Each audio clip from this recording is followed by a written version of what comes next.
សូមទស្សនាវីដេអូនេះបង្ហាញអ្នកពីការដូរផ្ទៃឬដូរ background រូបភាពនៅក្នុង Adobe Photoshop សូមបើកកម្មវិធី Adobe Photoshop ទាំងអស់គ្នាឥឡូវនេះគឺជាកម្មវិធី Adobe Photoshop ហើយនេះគឺជារូបភាពនេះគឺជារូបភាពរបស់ខ្ញុំក្រោយពីខ្ញុំបានកាត់ហើយអញ្ចឹងការកាត់រូបភាពអ្នកនរគ្នាបានទស្សនាវីដេអូមុនអ្នកនរគ្នានឹងដឹងពីរបៀបកាត់រូបភាពចេញពីផ្ទៃដើមឥឡូវនៅក្នុងវីដេអូវគ្គនេះខ្ញុំនឹងបង្ហាញអ្នកពីការយករូបភាពទៅដាក់នៅក្នុងផ្ទៃ background ផ្សេងគេថាដូរផ្ទៃ background របស់រូបភាពនេះតែម្ដង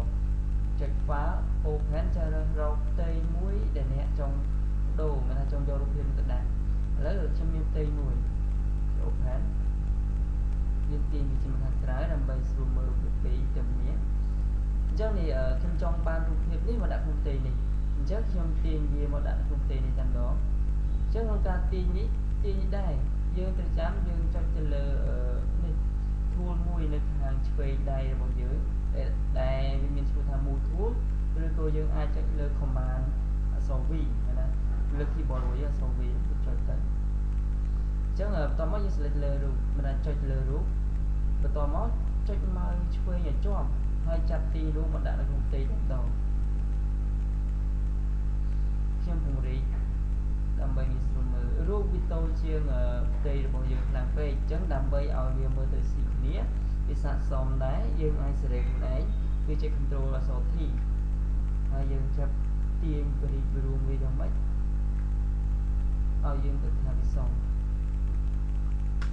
Enter យើងអាចបរិយាមកដើម្បីងាយស្រួលកែខ្ញុំមើលជើង